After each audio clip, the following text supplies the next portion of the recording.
Hi everybody, I'm TJ Donegan with Reviewed.com, and today we're here to talk about something very exciting, the new Leica T. The announcement here is really exciting. It's one of the first new lens mounts from Leica in years. The Leica T is an APS-C bearing mirrorless camera, and unlike the rangefinder M mount mirrorless, this is more of what you would consider a compact system type camera. The first thing you'll notice when you pick it up is just the great design.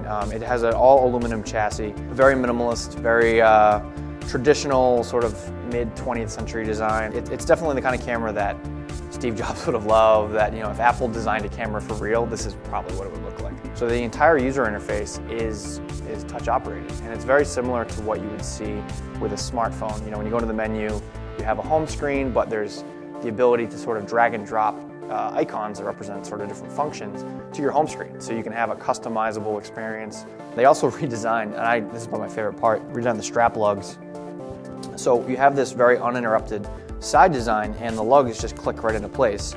You don't have to tie anything in, you don't tie any knots, you're not relying on any sort of weird plastic catches. Two new lenses at launch, an 18-56 f3.5 to 5.6, like your basic kit lens, and then a 23mm f2 lens. The new mount includes autofocus, so there are electronic contacts, everything you would need for the lens to communicate with the camera and respond and focus on a subject. It obviously doesn't work when you're using the new M mount adapter, so M mount lenses just don't have autofocus capability. So you'll have to use the rear screen. There is a focus zoom, so you can zoom in on your subject a little bit, but the LCD isn't quite as sharp in those situations as we would have liked, and there's no focus peaking. From a performance perspective, all the signs are that this is a relatively high-end APS-C sensor. It's a camera that can handle quite a bit in terms of various tough lighting situations. Actually does pretty well at high ISOs. It shoots RAW plus JPEG.